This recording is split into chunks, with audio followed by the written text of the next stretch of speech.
On a rencontré Olivier Calmel lors d'une création en 2018 sur Call of Cthulhu, donc une pièce pour 4 quatuors de corps solo et harmonie que nous avons créée avec les collègues de la région Centre et que nous avons joué lors d'une tournée régionale. Et donc est venue l'idée de faire cette création et Olivier a très gentiment accepté. C'était un grand bonheur d'écrire pour un tel soliste que je connaissais déjà puisqu'on avait déjà collaboré ensemble sur un concerto et qui est, ma foi, une personnalité musicale assez hors du commun. L'avantage de travailler avec un compositeur qui est encore en vie, c'est qu'on peut dialoguer avec lui pour savoir exactement ce qu'il veut, à quel moment, à quoi il a pensé pour faire la pièce, dans quel esprit il l'a pensé, dans quel esprit il faut le jouer, pour l'interpréter au plus proche de ce qu'il pensait en l'écrivant.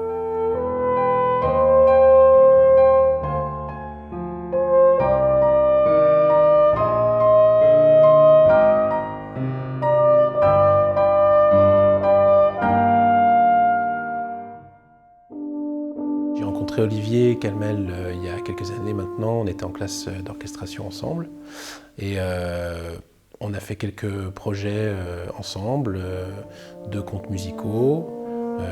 J'ai joué une sonate pour piano et percussion avec mon frère d'Olivier, c'était la première chose qu'on a fait ensemble. Et puis j'ai aussi enregistré la musique qu'il a composée pour le cinéma. Moi qui ai joué pas mal de musique d'Olivier, en quelques secondes on retrouve complètement son univers, avec notamment une sorte de jouissance du rythme très présente et beaucoup de contrepoints, très variés, très colorés.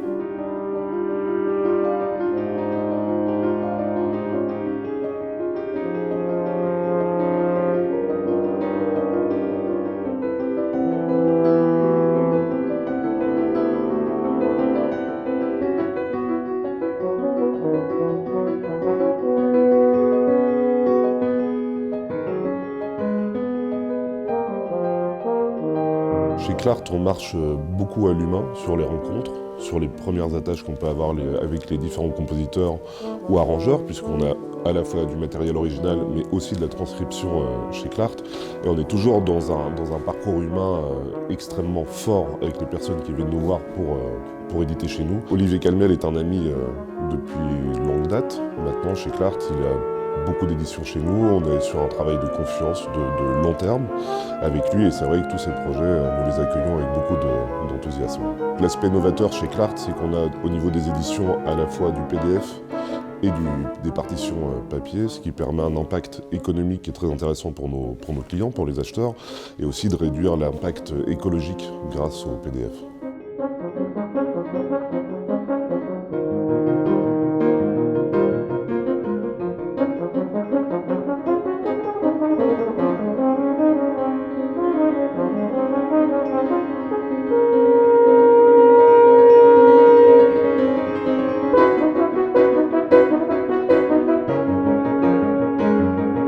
C'est une sonate qui est extrêmement basée sur la couleur et la matière sonore. Olivier travaille beaucoup ces choses-là et peut aller à la fois sur la couleur assez épaisse, chose qu'on a plutôt sur le corps, la richesse de son et une écriture assez particulière avec le piano qui fait que vraiment je vous invite à le découvrir.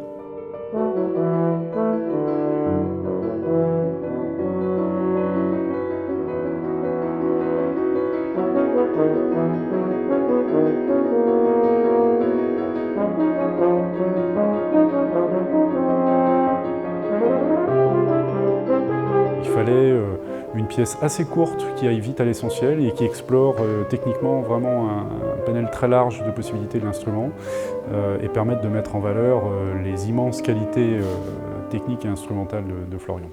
Cette sonate elle est difficile pour la mise en place avec le piano, elle est aussi très rythmique et elle explore toute la tessiture de l'instrument, aussi bien le grave que l'aigu.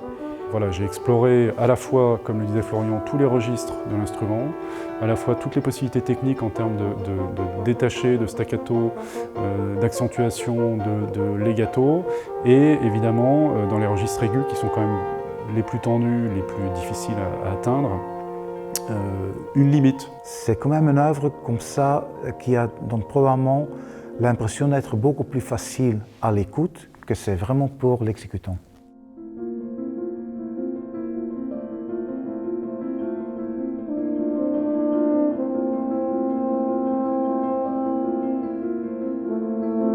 L'instrument lui permet de trouver le son qu'il veut, la sonorité qu'il veut, et en plus encore, de le modifier comme il veut. Il y a plein de couleurs que cette œuvre demande pour le sublimer. On ne peut pas vraiment jouer avec un son. Il faut vraiment aller à travers toute une palette de couleurs sonores. Donc il faut un instrument qui permet à Simon, aux jeunes virtuoses qu'il a joué ce matin, de vraiment justement de pouvoir moduler, modifier ce son. Le Hans Sawyer que je joue, donc le Cadiz, il est très bien justement pour ce genre d'œuvre parce qu'il n'a pas de trou dans la tessiture. Le grave sonne aussi bien que l'aigu, que le médium grave. Du coup, déjà, ça permet de couvrir toute la tessiture. Il ne faut pas oublier qu'un instrument de musique, après tout, c'est un amplificateur, donc c'est quand même le musicien qui est derrière, qui est vraiment le créateur du son. Notre but, c'est quand même assez ensemble avec le musicien, de trouver cet outil de travail qui va permettre au musicien de s'exprimer le plus librement possible, en fonction de ce que lui il ressent et en fonction de ce qui est demandé par l'œuvre qu'il veut interpréter. C'est un corps où on peut très bien avoir des couleurs plus rondes, plus sourdes, plus claires, plus définies, un peu moins définies. Et donc ça permet dans une pièce comme ça qui, je pense, joue beaucoup sur les couleurs, sur les manières de définir les notes, de les accentuer et tout. Ça permet de pouvoir s'exprimer librement sur la pièce. C'est une sonate qui joue beaucoup sur le rythme, sur les accentuations et beaucoup de couleurs qui sont différentes dans l'harmonie.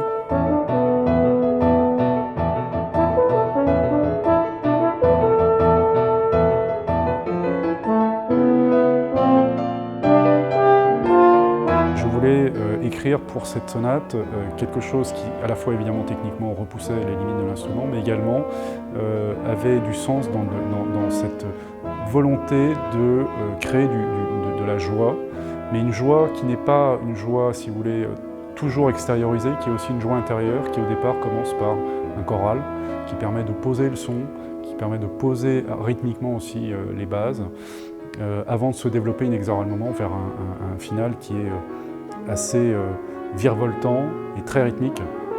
Donc je voulais vraiment quelque chose qui soit d'abord une joie intérieure avant d'être une joie qui s'exprime au monde.